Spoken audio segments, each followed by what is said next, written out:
Saiba como um garoto de 17 anos ajudou a criar o primeiro grande sucesso da Fiat e, de quebra, ainda fundou um dos estúdios de design mais famosos do mundo.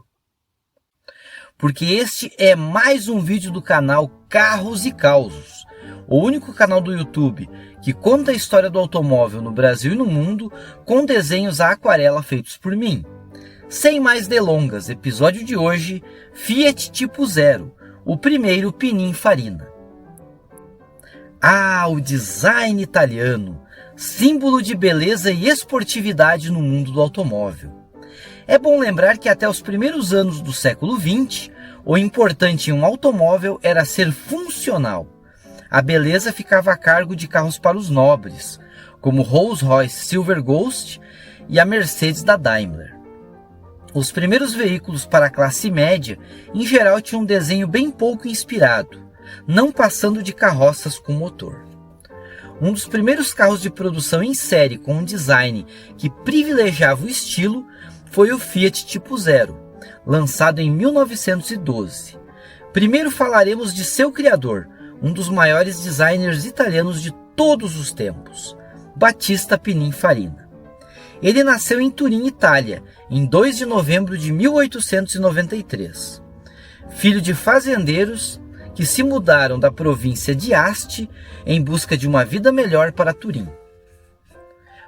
Por ser o 10º de 11 filhos, recebeu o apelido Pinin, que se tornaria parte de sua vida e seu legado. Pinin pode significar pequeno no dialeto da região italiana do Piemonte, mas não havia nada de diminutivo na visão de Battista Farina sobre o design automotivo. Um dos seus irmãos mais velhos, Giovanni, tornara-se aprendiz de construtor de carrocerias, e foi por meio de suas visitas à oficina que o jovem Farina se encantou com os automóveis. Aos 12 anos, começou a trabalhar ao lado do irmão, 5 anos depois, quando Giovanni abriu sua própria oficina, a Stabilimente Industriali Giovanni Farina S.A., para consertar e construir carrocerias de automóveis. O jovem Pininho seguiu como aprendiz. Apesar de sua juventude, o pequeno Battista ficou encarregado do design. E foi assim que conheceu Giovanni Agnelli, um dos fundadores da Fiat, e conquistou o respeito deste homem mais velho. É bom lembrar que na virada do século XIX para o século XX, a França e a Alemanha dominavam o mercado mundial de automóveis. E nesta época a Itália ainda era um país predominantemente agrícola, com uma população bastante pobre. Assim, não parecia provável que eles teriam condições de entrar no mercado mundial de automóveis, mas Giovanni Agnelli pensava diferente. Agnelli teve uma carreira como militar e político, até que em 1899, com vários outros investidores, fundou a Fábrica Italiana Automobili Turino, a Fiat. Mas, a princípio, os carros Fiat eram veículos caros para elite, concorrendo diretamente com os carros alemães da Benz.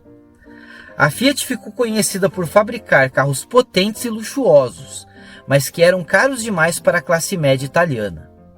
Na gama de modelos que se definia no final da primeira década do século XX, ia dos tipos 1 a 6, equipados com motores com deslocamentos entre quase 2 e mais de 7 litros.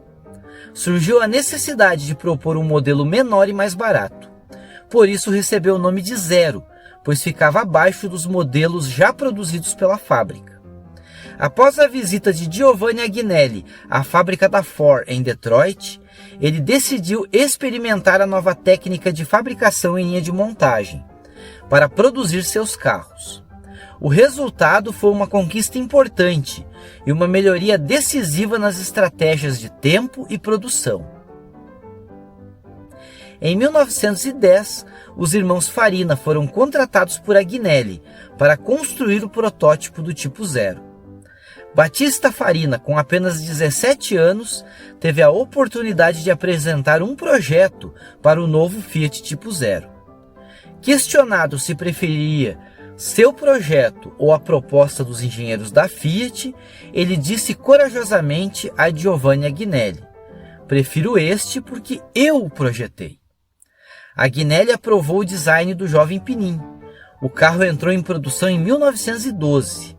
O Zero era movido por um motor de 4 cilindros em linha, tipo 5A, com válvulas laterais e cabeçote fixo, que podia atingir uma velocidade máxima de 80 km por hora. O motor tinha um deslocamento de 1,8 litros e 19 cavalos de potência a 1.800 RPM. Era muito econômico para a época, chegando à média de 8,3 km por litro de gasolina. O motor tinha refrigeração a água por bomba centrífuga e lubrificação com bomba de óleo por engrenagem, sistemas bem avançados para a época. Em 1915 já contava com um sistema elétrico de 12 volts. Só para lembrar, até a década de 1960, a maioria dos automóveis populares ainda usava sistema elétrico de 6 volts.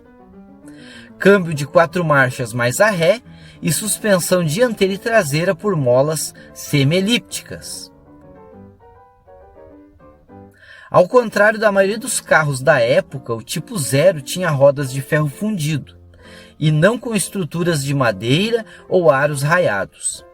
Sua carroceria era do tipo torpedo de 4 portas, com estrutura em madeira e revestimento em chapa de aço, capota de lona impermeável e 5 lugares. Era um carro leve, de apenas 900 quilos. Suas dimensões eram muito próximas às dos carros modernos, tendo 3,66 metros de comprimento por 1,45 metros de largura, um pouco menor que um Fiat Uno atual. Apesar de ser o carro mais barato da Fiat, não era absolutamente um carro popular, pois seu preço de 8.000 liras, embora conveniente, era o equivalente ao de um apartamento, o que o tornava absolutamente inacessível à classe média. Mesmo assim, o sucesso foi imediato. O Zero vendeu mais de 2.000 unidades, até ter sua fabricação interrompida em 1915, devido à entrada da Itália na Primeira Guerra Mundial. O Zero foi o primeiro carro italiano produzido em série e é considerado progenitor de todos os carros pequenos da Fiat. Como consequência, o nome dos Farina se tornou famoso entre os construtores de automóveis em todo o mundo, o que levou Battista a atravessar o mar até a América, onde conheceu Henry Ford, que lhe ofereceu um emprego na Ford Motor Company, mas ele optou por retornar à Itália, levando consigo uma apreciação pelo sistema de livre iniciativa e pela criatividade que o Sr. Ford inspirava. Em 1930, Pininfarina decidiu que havia chegado a hora de partir por conta própria. Com o apoio de Vincenzo Lancia e de uma tia rica, ele abriu uma fábrica em Corso Trapani, Turim, que contava com 150 funcionários em uma área coberta de 9.250 metros quadrados. Já conhecido por seu apelido de infância, ele batizou o novo negócio de Carroceria Pininfarina e escolheu como emblema o conhecido retângulo com F minúsculo de farina, encimado por uma coroa. Seu primeiro projeto foi o Lancia de Lambda, de 1931. Daí para frente ele revolucionou o design automotivo, um modelo por vez. Em 1946 foi apresentado o Cisitalia 202 GT, o primeiro coupé esportivo moderno, um design tão marcante que iria se tornar o primeiro automóvel do mundo exposto de forma permanente num museu de arte moderna, o MoMA de Nova York. Com o tempo, o estúdio se expandiu, criando carrocerias para montadoras de todo o mundo. Mas as próximas aventuras do pequeno gigante Pininfarina ficam para outro vídeo. A audácia de um garoto de 17 anos que revolucionou a indústria automotiva italiana para sempre reside no desenho do lendário Fiat Tipo Zero. Bem, pessoal, este foi o caos de hoje. Todo mês tem caos novo no canal. Deixem suas sugestões nos comentários e lembre-se, eu não pido likes, mas se quiser e apenas se quiser, deixe seu gostei, se inscreva no canal e ative as notificações. Muito obrigado e fiquem agora com meus outros vídeos. Até mais!